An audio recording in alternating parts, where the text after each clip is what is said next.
الحمد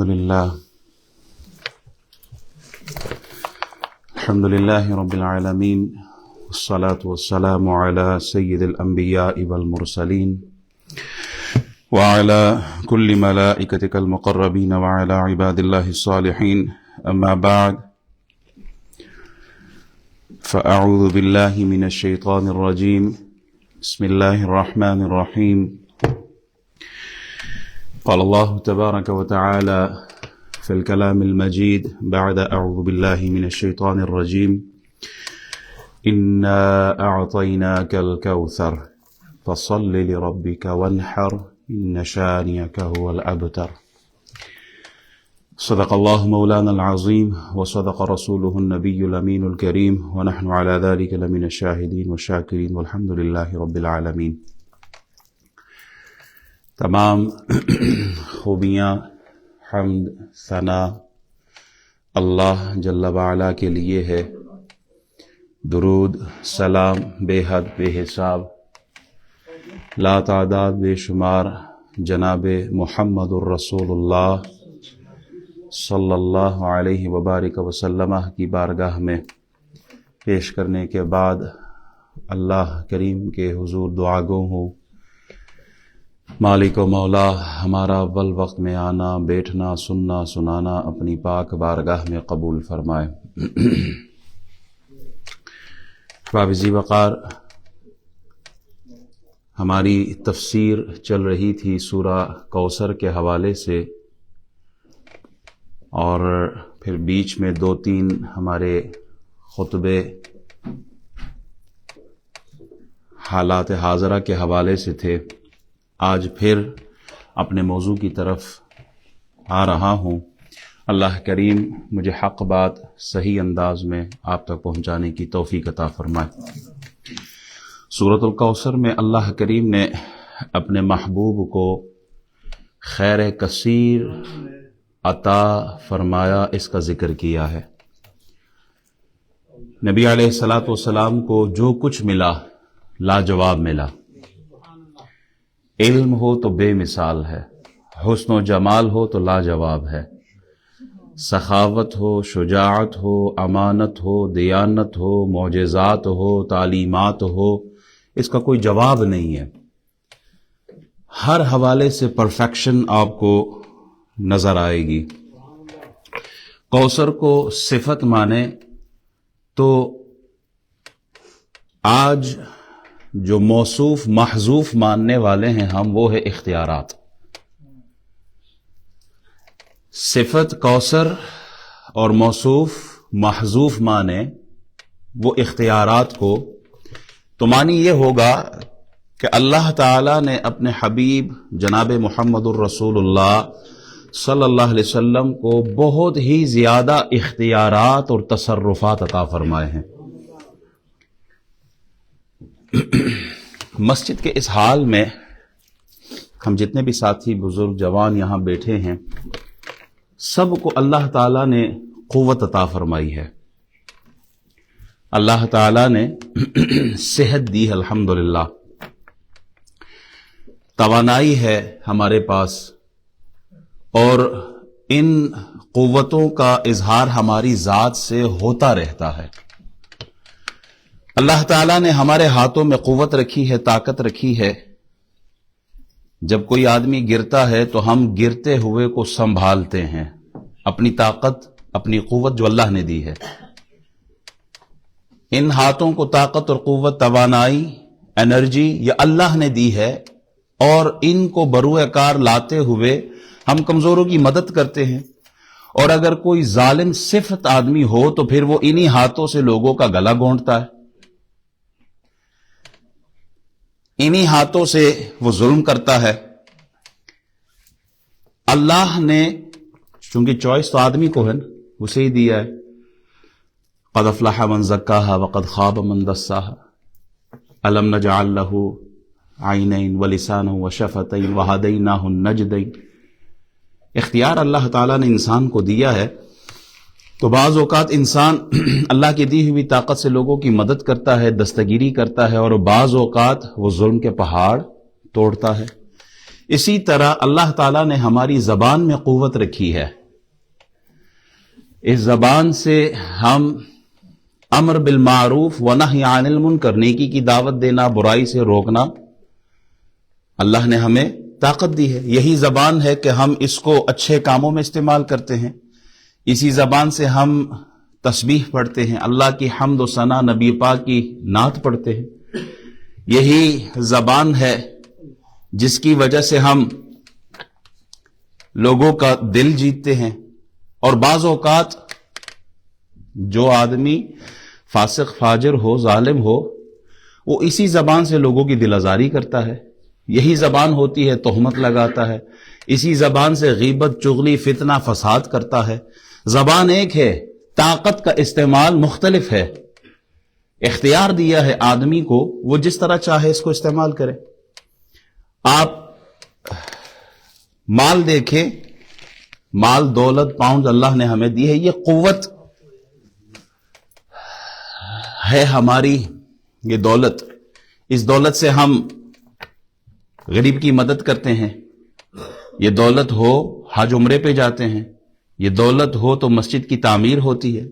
یہ دولت ہو تو یتیم کے گھر اس کا سہارا بن جاتا ہے، بیوہ کا گھر چلاتا ہے، بچیوں کی شادیاں کرواتا ہے. کیوں؟ اس دولت کی وجہ. تو یہ دولت بھی ایک قوت کا اظہار ہے. اور بعض اوقات یہی دولت جو ہے آدمی غلط استعمال کر کے، جیسے جوا کھیلتا ہے، جیسے سودی کاروبار کرتا ہے، جیسے ڈرگز اور شراب کا مال بنتا ہے. تو دولت قوت کا اظہار اس انداز میں کہ وہ گناہ کا ذریعہ بنے، یہ فتنہ، فساد اور آخرت میں پکڑ کا سبب ہو جاتا ہے. یہ دھن دولت انسان کی ایک قوت ضرور ہے. ساری طاقت، قوت، اختیارات ہونے کے باوجود، میں اپنے مقصد پر، اپنے پوائنٹ پر آ رہا ہوں، بہت ساری طاقتیں، قوتیں، بہت سارا دھن دولت، مال، پاؤنڈ آپ کے پاس ہو، ایک عام آدمی، کیا موت کے فرشتے جناب اسرائیل علیہ السلام جب وہ تشریف لائیں گے، کیا یہ دولت، یہ قوت، یہ طاقت جناب ملک الموت کے ساتھ جانے سے آپ خود کو بچا سکتے ہیں؟ آپ یہ کہہ سکتے ہیں کہ جناب دنیا میں تو اختیارات تھے، لیکن موت کے وقت ایک عام آدمی انکار نہیں کر سکتا. کیا اس کو اختیار ہے؟ اگر اختیار ہوتا تو کوئی دنیا سے جانا ہی نہ چاہتا. یہ عام آدمی کی میں بات کر رہا ہوں. اسی طرح کیا ایک عام آدمی حلال کو حرام اور حرام کو حلال کر سکتا ہے؟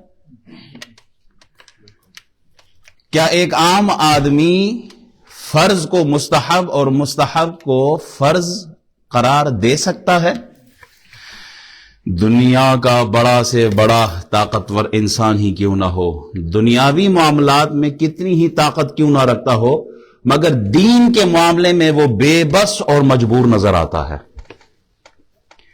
بڑا مالدار ہوگا، بہت دولت ہوگی اس کے پاس، بڑے افرادی قوت، بہت ووٹر سپورٹر، نوٹ اور ووٹ سب کچھ ہوگا، لیکن وہ دین کے معاملے میں بے بس ہے، مجبور ہے. یہ اب عام آدمی کی بات ہو رہی ہے. مگر جب رخ کرتے ہیں اللہ کے نبی جناب محمد الرسول اللہ صلی اللہ علیہ وبارک وسلم کی طرف، تو قرآن کہتا ہے انا اعطیناک الکوثر. لوگوں، اپنا گمان، عام آدمی کا گمان جناب محمد الرسول اللہ پر نہ کرنا. محمد الرسول اللہ صلی اللہ علیہ وسلم عام ہستی نہیں ہے. وما آتاکم الرسول فخذوہ وما نہاکم عنہ فانتہوا. جو وہ دے میرا حبیب تمہیں وہ لے لو، اور میرا حبیب جس چیز سے آپ کو روکے تو آپ رک جاؤ. اس آیت سے کیا سمجھ میں آیا؟ اس آیت میں یہ سمجھ آیا کہ اللہ تعالیٰ نے دین کے معاملے میں نبی علیہ الصلاۃ والسلام کو اپنا خلیفہ مطلق بنایا ہے، اپنا نائب اعظم بنایا ہے، اور اب رسول اللہ صلی اللہ علیہ وسلم جس چیز کو حلال فرما دے وہ حلال ہے، اور جس چیز کو رسول اللہ حرام فرما دے وہ چیز حرام ہے۔ نعرہ تکبیر، نعرہ رسالت، نعرہ تحقیق، نعرہ حیدری، نعرہ غوثیہ، مالک و مختار بے نظیر و بے مثال شان محبوب خدا، زندہ باد زندہ باد زندہ باد سنت و جماعت، زندہ باد اللہ العظم حضور سید المرسلین، زندہ باد ماشاء اللہ، ختم نبوت، زندہ باد زندہ باد میسنجر، زندہ باد ماشاء اللہ ماشاء اللہ سبحان اللہ۔ اچھا ایک چیز اپنے ذہن میں رکھیے گا، وَلِلَّهِ مُلْكُ السَّمَاوَاتِ وَالْأَرْضِ، زمین اور آسمان کی بادشاہی اللہ کے لیے ہے۔ ان اللہ علی کل شیء قدیر، اللہ تعالی ہر چاہے پر قادر ہے۔ یہ کائنات، یہ مخلوقات جو ہمیں نظر آتی ہے، اس میں کسی اور کو دخل نہیں ہے، اس کی تخلیق میں بنانے والا فقط اللہ ہے، بنانے والا فقط اللہ ہے۔ جتنی بھی مخلوقات ہے، وہ انسان ہو، وہ جنات ہو، وہ فرشتے ہو، وہ چرند پرند ہو، وہ نباتات ہو، جمادات ہو، جہاں آپ کی نظر جاتی ہے، جو مخلوق آپ کو نظر آئے، وہ مخلوق کس کی بنائی ہوئی ہے؟ وہ مخلوق اللہ سبحانہ وتعالی کی بنائی ہوئی ہے۔ وہ ہر چاہے پہ قادر ہے، وہ جو چاہے جب چاہے جس طرح چاہے وہ کر سکتا ہے، وہ کسی کا محتاج نہیں ہے، وہ مجبور نہیں ہے۔ قل اللہ المشرق والمغرب، مشرق ہو، مغرب ہو، شمال ہو، جنوب ہو، بحر و بر ہو، خشک و تر ہو، جہاں نظر جائے وہ سب اللہ کی بنائی ہوئی ہے، اور وہ بنانے میں احد ہے، اس کا کوئی ساتھی نہیں، کوئی شریک نہیں۔ جس بندے کے پاس جو دولت نظر آ رہی ہے وہ کس کی دی ہوئی ہے؟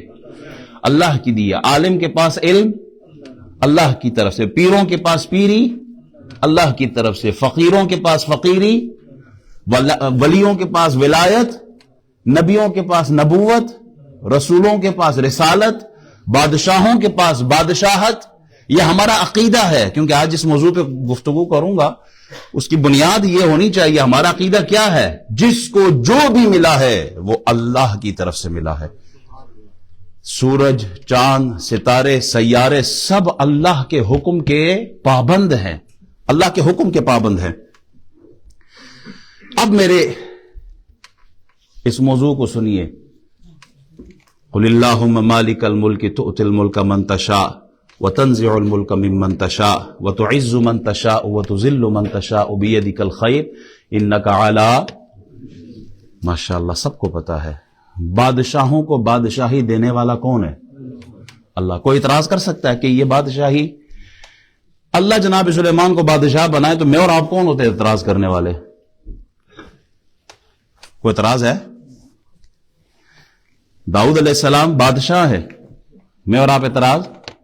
اچھا بادشاہ بغیر اختیار کے بادشاہ ہوتا ہے یا اختیارات کے ساتھ ہوتا ہے؟ بادشاہ کے پاس اختیار کوئی نہ ہو، بس سیٹ پہ بیٹھا بادشاہ ہو تو ہم بس کہیں گے آپ بادشاہ ہی ہے بس۔ اللہ جس کو بادشاہ بنائے اس کو اختیارات کے ساتھ بناتا ہے، اس کے پاس پاورز ہوتی ہیں۔ اللہ جس سے بادشاہت چھین لے، ساری کائنات مل کے بھی اس کو بادشاہ بنانا چاہے تو بادشاہ نہیں بن سکتا۔ مصر کا فرعون ہو یا عراق کا نمرود ہو یا یہ منگولوں کے ہلاکو خان، چنگیز خان، یہ اپنے وقت میں تھے، لیکن جب اللہ نے چھین لی سب کچھ تو بڑے بڑے بادشاہوں کو اللہ گدا بنا دیتا ہے، اور گداؤں کو اللہ تعالی بادشاہ بناتا ہے۔ جس کو اللہ عزت دے ساری کائنات مل کے بھی اس کو نہیں ذلیل کر سکتی، اور جس کو اللہ ذلیل کرنا چاہے ساری کائنات عزت دے بھی تو بھی پھر وہ عزت نہیں ہو سکتی۔ عزت کی مسند پر بٹھانے والا بھی اللہ ہے، اولاد کی دولت دینے والا بھی اللہ ہے، رزق دینے والا بھی اللہ ہے، صحت اور شفا دینے والا بھی اللہ سبحانہ وتعالی ہے۔ انا اعطیناک الکوثر۔ اب یہ سارا پس منظر آپ کے ذہن میں ہو، اب یہ گفتگو سنیے گا۔ مال و دولت والے، طاقت والے سب کچھ کر سکتے ہیں، لیکن حلال کو حرام اور حرام کو حلال نہیں کر سکتے۔ اللہ تعالیٰ نے رسول اللہ صلی اللہ علیہ وسلم کو احکام شرعیہ کے صرف بیان کرنے کے لیے ہی نہیں بلکہ احکام شرعیہ کا واضح اور شارع بنا کر بھیجا ہے۔ نبی علیہ الصلاۃ والسلام کو اللہ نے شارع بنا کر بھیجا ہے۔ شریعت کیا ہے وہ جناب محمد رسول اللہ ہمیں بتائیں گے۔ مسلم شریف کی آپ کتاب الحج اٹھا کے دیکھیں، نسائی شریف اٹھا کے دیکھیں، صحیح ستہ میں یہ روایت موجود ہے۔ نبی علیہ الصلاۃ والسلام ارشاد فرماتے ہیں، یا ایھا الناس، اے لوگو، ان اللہ قد فرض علیکم الحج، اللہ تعالی نے تمہارے اوپر حج فرض کر دیا۔ تو جو حج کی استطاعت رکھتا ہے وہ حج کرے۔ تو صحابی رسول ہے حضرت اقرا بن حابس رضی اللہ تعالی عنہ، انہوں نے سوال کیا، افی کل عام یا رسول اللہ، یا رسول اللہ کیا ہر سال حج فرض ہے؟ آپ علیہ السلام خاموش رہے۔ پھر پوچھا، یا رسول اللہ ہر سال حج فرض ہے؟ حضور علیہ السلام خاموش۔ پھر فرمایا، عرض کی، یا رسول اللہ ہر سال حج فرض ہے؟ جیسے ہر سال ہم زکوٰۃ دیتے ہیں، جیسے ہر سال ہم عید کی قربانی دیتے ہیں، ہر سال ہم رمضان کے روزے رکھتے ہیں، تو کیا یہ عبادت بھی ہر سال ہم نے ادا کرنی ہے؟ تو نبی علیہ الصلوۃ والسلام ارشاد فرماتے ہیں، لو قلت نعم لوجبت فی کل سنۃ وما استطعت، اگر میں ہاں کہہ دیتا تو ہر سال حج فرض ہو جاتا۔ اگر میں ہاں کہہ دیتا تو ہر سال حج فرض ہو جاتا اور تم میں پھر یہ استطاعت نہ ہوتی۔ کہنا کیا چاہ رہا ہوں، اس سے معلوم یہ ہوا اگرچہ حج کو اللہ نے فرض کیا مگر اس کی فرضیت کس انداز کی ہوگی، ہر سال یا زندگی میں ایک بار، یہ اختیار اللہ نے جناب محمد الرسول اللہ کو عطا فرمایا۔ یہ اختیار اللہ نے جناب محمد الرسول اللہ کو عطا فرمایا۔ اگر آپ علیہ الصلوۃ والسلام بے اختیار ہوتے تو آپ یہ ارشاد نہ فرماتے۔ وہ ایک مولوی کو میں سن رہا تھا، وہ کہتا ہے جی جو حضور کے لیے اختیارات کو مانے وہ تو کافر ہو گیا، الیاذ باللہ۔ پھر میں نے کہا اس مسلم شریف کی حدیث کو کدھر لے کے جائیں گے؟ حضور فرماتے ہیں کہ اگر میں ہاں کہہ دوں لوجبت، واجب ہو جاتا، پھر ہر سال حج کرنا ضروری ہوتا۔ اسی طرح اللہ نے یہ اختیار بھی دیا جناب محمد الرسول اللہ صلی اللہ علیہ وبارک وسلم کو کہ آپ عمومی احکام سے جس کو چاہے خاص فرما لیں۔ ایک عمومی حکم ہے لیکن جسے آپ خاص کر دیں وہ خاص ہو جائے، یہ اختیار بھی اللہ نے آپ کو دیا ہے۔ سیاست تک آپ کتابیں اٹھائے، نبی علیہ الصلوۃ والسلام نے خطبہ دیا، عید کا دن ہے، عید الاضحیٰ، بڑی عید، تو خطبہ آپ نے ارشاد فرمایا، چونکہ ہم سب کو پتہ ہے پہلے ہم نماز پڑھتے ہیں پھر اس کے بعد قربانی ہوتی ہے، ایسے ہی ہے، پہلے ہم نماز پڑھتے ہیں پھر جا کے قربانی دیتے ہیں۔ اچھا، نبی علیہ السلام نے خطبے میں ارشاد فرما دیا کہ نماز ہمارے طریقے پہ، اس کے بعد پھر نماز کے بعد قربانی ہے، وہ قربانی ہوگی، جس نے پہلے کر لی وہ قربانی، وہ گوشت ہے، وہ گوشت کھا لے۔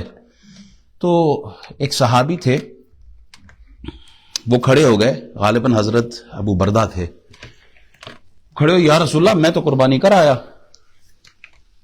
حضور میں نے تو یہ سمجھا تھا کہ آج اللہ کی طرف سے مہمانی کا دن ہے، آج کھانے کا دن ہے، تو میں نے تو جانور قربان کر لیا، گوشت میں نے پڑوسیوں کے ہاں بھی بھیج دیا، غریبوں کو بھی دیا، اپنے گھر میں بھی پکایا، سب نے کھایا، انہوں نے کھایا، میں نے بھی کھا لیا ہے، اب میں نماز پڑھنے آیا ہوں۔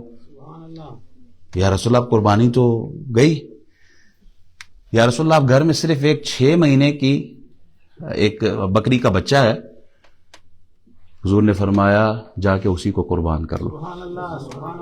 یہ فقط ان کے لیے ہے، ورنہ کنڈیشن کیا ہے، بکری بکرا اگر 1 سال کا ہوگا یہ شرط ہے، اس کے بعد اس کی قربانی ہوگی، اس سے پہلے قربانی نہیں کر سکتا۔ ساری کائنات کے لیے حکم ایک ہے، لیکن جناب حضرت ابو بردہ کے لیے رسول اللہ نے حکم دوسرا فرما دیا۔ یہ حکم، یہ اختیار جو آپ علیہ الصلوۃ والسلام نے استعمال کیا، یہ اللہ کی دی ہوئی طاقتوں میں سے، اختیارات میں سے ایک اختیار ہے۔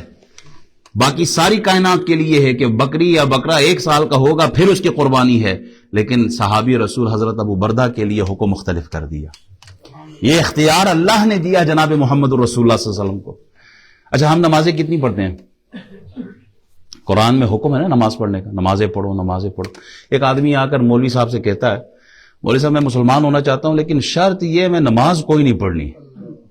ساری کائنات میں جتنے مولوی بیٹھے ہیں امام بیٹھے ہیں کسی ایک میں اتنی جرت نہیں ہے کہ وہ کہہ دے ٹھیک ہے میں قبول کر لیتا ہوں. کیونکہ جو پانچوں تو چھوڑیں جو صرف یہ کہتے ہیں میں فجر نہیں پڑھنی باقی 4 پڑھوں گا، فجر کا انکار ہے، فجر میں نہیں پڑھوں گا، انکار کر دیتا ہے، فجر کی نماز میں مانتا ہی نہیں باقی 4 پڑھوں گا، پھر بھی کسی کے اندر یہ جرت نہیں ہے کہ وہ کہے ٹھیک ہے تم پھر بھی مسلمان ہو. 4 کو تو مانتے ہو نا، ایک نہ مانو کوئی بات نہیں کہہ سکتا کوئی امام. ایک آدمی آیا نا حضور کے پاس، کہتے ہیں کہ میں اسلام قبول کر لوں گا لیکن شرط یہ ہے میں صرف 2 پڑھنی ہے 3 کوئی نہیں پڑھنی. حضور علیہ الصلوۃ والسلام نے ارشاد فرمایا مجھے اس کنڈیشن پر بھی تیرا اسلام قبول ہے تو 2 نمازیں پڑھ اور تو اسلام میں آ جا. نعرہ تکبیر، نعرہ رسالت، نعرہ تحقیق، نعرہ حیدری، یا علی ماشاءاللہ، یا غوث اعظم ماشاءاللہ، حضرت محبوب خدا زندہ باد ماشاءاللہ، زندہ باد زندہ باد زندہ باد ماشاءاللہ ماشاءاللہ. نبی علیہ الصلوۃ والسلام نے 2 نمازوں پر اس بندے کا اسلام قبول کیا ہے. یہ اختیار نہیں ہے تو اور کیا ہے؟ میں نہیں کر سکتا، دنیا کا کوئی امام نہیں کر سکتا. یہ اختیار کیونکہ آپ شارع ہیں، آپ شریعت کو لانے والے ہیں. ریشم کا لباس مردوں پر منع ہے، نہیں پہن سکتا کوئی ریشمی لباس آدمی نہیں پہن سکتا. لیکن 2 صحابی ایسے ہیں حضرت زبیر بن عوام اور حضرت عبد الرحمن بن عوف رضی اللہ تعالی عنہما. ان 2 صحابیوں کے لیے کیونکہ ان کے وجود خشک تھے تو انہوں نے حضور سے عرض کی، حضور علیہ الصلوۃ والسلام نے صرف ان 2 صحابہ کو ریشمی لباس پہننے کی اجازت عطا فرمائی. ہے کسی کے پاس یہ اختیار؟ اور یہ بخاری کی روایت ہے، حدیث نمبر 5839، آپ جا کے پڑھ کے دیکھیں. یہ اختیار کہ وہ ریشمی لباس پہن سکتے ہیں یہ اجازت کس نے دی ہے؟ جناب محمد الرسول اللہ صلی اللہ علیہ وسلم. جو کہتے ہیں نا محمد اور علی نام کے ان کے پاس اختیار ہی کوئی نہیں، یہ اپنا فیصلہ کوئی نہیں کر سکتے. میں نے کہا یہ عقیدہ کہاں سے آیا ہے؟ شیطان کی طرف سے. حضور علیہ الصلوۃ والسلام کو اللہ نے اختیار دیا ہے. سونا مردوں پر حرام ہے نا. یہ تو آج کے لوگوں کی کیا کہوں، وہ تو سونے والے وہ کڑے پہن کے گھوم رہے ہوتے، وہ چین شین لگاتے ہیں اور کڑے ہاتھوں میں سونا. بھائی یہ تو مردوں پر ویسے ہی حرام ہے. اچھا ایک صحابی ہیں وہ ان کے لیے نبی علیہ الصلوۃ والسلام حضرت برہ رضی اللہ تعالیٰ عنہ ان کو حضور نے سونے کی انگوٹھی دی. جو اللہ کا نبی دے وہ لے لو. صرف ان کے لیے اجازت تھی، وہ سونے کی انگوٹھی پہنا کرتے تھے. اللہ کے نبی نے اجازت دی ہے، اختیار تھا، تبھی تو اختیارات کا استعمال نظر آتا ہے. اچھا کسی عورت کا خاوند فوت ہو جائے اس پر کتنے دنوں کی عدت ہوتی ہے؟ 20 ڈیز. ایک 20 ڈیز کا آ گیا. ہاں 4 مہینے 10 دن. 4 مہینے 10 دن ہے. 20 ڈیز اللہ کٹ دیو ذہن چو. اچھا 4 مہینے 10 دن ایک عورت کو عدت میں رہنا یہ ضروری ہے. حضرت اسماء بنت عمیس جب ان کے خاوند حضرت جعفر طیار شہید ہوئے نا تو نبی علیہ الصلوۃ والسلام نے اپنے اختیارات کا استعمال کیا اور فرمایا تو صرف 3 دن بناؤ سنگار نہ کرنا، اس کے بعد جو چاہے کر. حضور علیہ الصلوۃ والسلام نے ایک عورت کو، باقی ساری دنیا کی عورتیں جن کے خاوند فوت ہو جائیں ان کے لیے عدت کتنے دن ہے؟ 4 مہینے 10 دن. اور محمد کچھ نہیں کر سکتا، کچھ نہیں کر سکتا. میں نے کہا ایک عورت کے لیے 3 دن آپ نے مقرر کر دیے ہیں.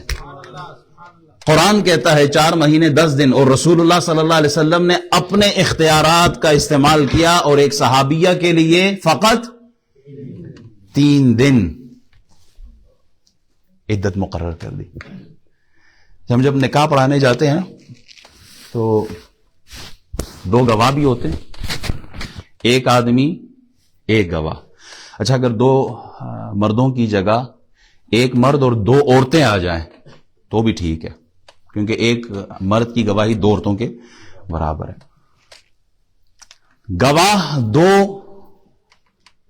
آدمی ہوں گے، ان کی گواہی میں، ان کی موجودگی میں نکاح پڑھایا جاتا ہے.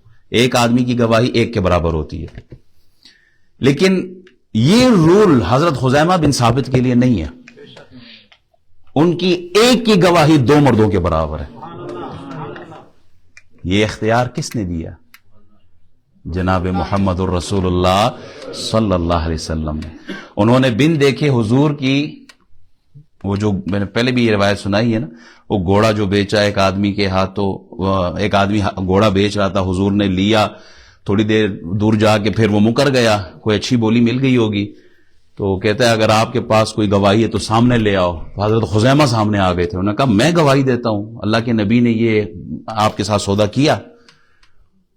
اس کے بعد رسول اکرم صلی اللہ علیہ وسلم نے ارشاد فرمایا خزیمہ ایک کی گواہی دو مردوں کے برابر ہے.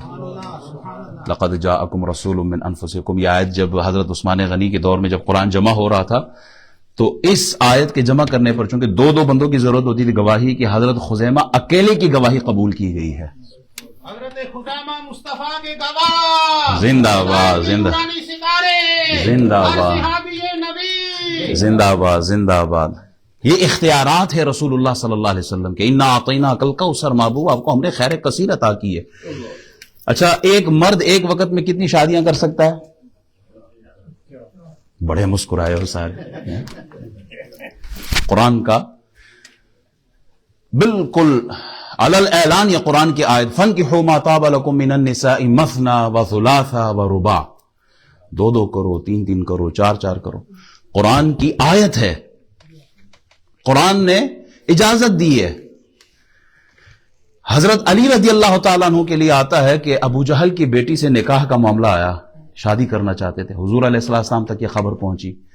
باقی ساری کائنات کے مسلمانوں کے لیے حکم یہ ہے کہ وہ دو کرے، وہ تین کرے، وہ چار کرے. علی کے لیے حکم بدل گیا. علی تمہارے نکاح میں فاطمہ کی زندگی میں دوسری شادی نہیں کر سکتے. یہ اختیار کس نے دیا؟ جناب محمد الرسول اللہ کو اللہ نے دیا. با اختیار نبی کے امتی ہیں ہم بے اختیار نبی کے نہیں، با اختیار نبی کے امتی ہیں ہم. حالت جنابت میں مسجد میں کوئی نہیں آ سکتا. جس آدمی کے اوپر غسل فرض ہو گیا ہو، یہ مسئلہ میں پہلے بھی بیان کر چکا ہوں، مسجد کے اندر جب کوئی پھوڑی ہوتی ہے تو مائیں بہنیں مسجد میں آتی ہیں، یہ خیال رکھے کہ اگر پاک نہ ہو تو مسجد کے حدود میں نہیں آ سکتی. اگر عورت پاک نہ ہو مسجد کے حدود میں نہیں آ سکتے، غسل فرض ہوا ہو. جناب علی رضی اللہ تعالیٰ عنہ کے لیے رسول اللہ صلی اللہ علیہ وسلم نے ارشاد فرمایا علی مسجد میں آ سکتا ہے. اس حالت میں کہ غسل فرض ہو، حضرت علی رضی اللہ تعالیٰ عنہ کو اجازت جناب محمد الرسول اللہ صلی اللہ علیہ وسلم نے دی ہے. یہ اختیارات ہیں رسول اللہ صلی اللہ علیہ وسلم کے. اچھا ایک صحابی وہ آئے، یا رسول اللہ روزے کی حالت میں تھا، روزہ یاد بھی تھا، غلبہ ہو گیا اور بس بیوی سے مقاربت کر بیٹھا. روزہ یاد ہے، بیوی سے مقاربت ہو گئی ہے. نبی علیہ السلام نے فرمایا اب غلام آزاد کرنا ہوگا. یا رسول اللہ غلام تو ہے ہی کوئی نہیں میرے پاس. اچھا 60 دن لگاتار کنٹینیوس 2 مہینے روزے رکھنے ہوں گے. کتنے دن؟ 2 مہینے. کہا یا رسول اللہ امپاسبل، اے بھی نہیں ہو سکتا. اچھا 60 مسکینوں کو کھانا کھلا لینا. یا رسول اللہ میں آپ ہی مسکین ہوں. اچھا بیٹھ جاؤ. حضور نے بٹھایا. تھوڑی دیر کے بعد کوئی آدمی کوئی کھجوروں کا ٹوکرا لے کے آیا، حضور کی بارگاہ میں پیش کیا. نبی علیہ السلام پوچھتے ہیں وہ کدھر گیا وہ صحابی جو آیا تھا؟ یا رسول اللہ ادھر بیٹھا ہوں. یہ لے کھجور لے، جا کے مدینے میں جو مسکین ہیں ان میں غریبوں میں تقسیم کر لینا. حضور پورے مدینے میں مجھ سے زیادہ مسکین کوئی ہے ہی نہیں. یا رسول اللہ مجھ سے زیادہ کوئی مسکین؟ اچھا جا تو کھا، تیرے بچے کھا لے. جس آدمی پر کفارہ واجب تھا، جس نے جرم کیا تھا، حضور کی بارگاہ میں آ کر حضور نے اپنے اختیارات سے کفارے کو عطا میں بدل دیا ہے. یہ اختیار اگر کوئی میرے پاس آ کے کہ مولوی صاحب میں ایک کارنامہ کر بیٹھا ہوں، میں سر سے لے کے پاؤں تک بلکہ اوپر سے لے کے نیچے تک وہ اپنے بڑے بڑے اساتذہ کو بھی فون کر کے کہوں کہ حضور کوئی راستہ کڈو، کوئی راستہ. یہ اختیار فقط جناب محمد الرسول اللہ صلی اللہ علیہ وسلم. کون دیتا ہے دینے کو منہ چاہیے ہے؟ کون دیتا ہے دینے کو منہ چاہیے؟ دینے والا ہے سچا ہمارا نبی. وہ ہمارے نبی دینے والے. ابو ہریرہ آتے ہیں، یا رسول اللہ حافظہ بڑا کمزور ہے، یاد نہیں آتی چیزیں. حضور علیہ السلام بیٹھے ہیں، آپ نے یوں ہاتھوں کو لب بھر کے ابو ہریرہ کے چادر میں ڈال دیا. کیا ڈالا یہ اللہ ہی جانے. ابو ہریرہ اب یہ چادر سینے سے لگا لو. ابو ہریرہ کہتے ہیں جس دن سے میں نے چادر سینے سے لگائی ہے کبھی کوئی بات بھولا ہی نہیں ہوں. کیونکہ حافظہ عطا کرنے والا کون تھا؟ اللہ کے حبیب. حضرت قتادہ آتے ہیں، آنکھ میں تیر لگا ہے، آنکھ وہ نکل آئی ہے. ڈھیلا اٹھا کے آئے حضور کے پاس، ایک ہاتھ یہاں رکھا ہوا ہے، دوسرا ہاتھ وہ آنکھ لے کے آئے. یا رسول اللہ آنکھ نکل آئی ہے. حضور فرماتے ہیں قتادہ آنکھ چاہیے یا جنت چاہیے؟ قتادہ کہتے ہیں یا رسول اللہ میرے لیے آنکھ ہے، اور اپنے کرم، اپنے فضل سے، اپنی رحمت سے، اپنی عطا سے مجھے جنت بھی عطا. آنکھ بھی دے اور جنت بھی دے. حضور نے ادھر ہی جنت کی بشارت حضرت قتادہ رضی اللہ تعالیٰ عنہ کو عطا کی ہے. اور پھر لعاب آپ نے لگایا اپنا، اور حضرت قتادہ رضی اللہ تعالیٰ عنہ کی آنکھ جس جگہ فٹ کرنی تھی وہاں فٹ کی. حضرت قتادہ کہتے ہیں اللہ کی عزت کی قسم آنکھ پہلے سے زیادہ روشن ہو گئی ہے. عطا کرنے والا کون ہے؟ اللہ کا حبیب جناب محمد الرسول اللہ صلی اللہ علیہ وسلم ہے. حضرت ربیعہ وہ خدمت کرتے ہیں حضور کی. ربیعہ مانگو، کیا مانگتے ہیں؟ یا رسول اللہ جنت مانگنی، جنت چاہیے. اور صرف جنت ہی نہیں، وہ جہاں آپ ہوں گے وہ جنت چاہیے. جنت کے بھی تو درجے ہیں نا. یا رسول اللہ وہ جنت چاہیے جہاں آپ ہوں گے، آپ کی رفاقت چاہیے. حضور نے فرمایا اور بھی کچھ مانگ. یہ کوئی شاہوں کا در توڑی ہے تو جو تھوڑا سا مانگا مانگنا، جو مانگنا ہے مانگو. اللہ کے حبیب کو اللہ نے با اختیار بنا کر بھیجا ہے. جنت کی ضمانت کون دیتا ہے؟ جس کے ملک میں ہو. حضور نے کئی مقامات پر جنت کی ضمانت دی ہے، کئی حدیثوں میں ملتا ہے تم زبان کا اور اپنی شرمگاہ کی ضمانت دو، میں تمہیں جنت کی ضمانت دیتا ہوں. ضمانت کون دیتا ہے؟ جس کے ملک میں ہو، جس کے اختیار میں ہو. ایک عورت آتی ہے، یا رسول اللہ فلاں علاقے میں فلاں قبیلے کے لوگوں کے ساتھ کوئی معاملہ، پہلے انہوں نے میری مدد کی تھی نوحے پر، تو اب چونکہ ان کو ضرورت ہے میں وہاں نوحے کے لیے جانا چاہتی ہوں. ام عطیہ رضی اللہ تعالی عنہا، یہ کوئی فوت ہو جائے اس کے بعد جو نوحہ ہوتا ہے یہ جائز نہیں ہے. فقط اس عورت کو رسول اللہ نے اجازت دی ہے. اختیار نہ ہوتا تو کیسے اجازت دیتے؟ حضور علیہ السلام ارشاد فرماتے ہیں لولا ان اشق علی امتی لامرتهم بالسواک عند كل صلاۃ. اگر امت کا مشقت میں پڑھنا میری نظر میں نہ ہوتا نا کہ ان پہ شاق گزرے گا، تو میں ہر نماز کے ساتھ مسواک کو لازمی قرار دے دیتا. یہ کون کہہ سکتا ہے؟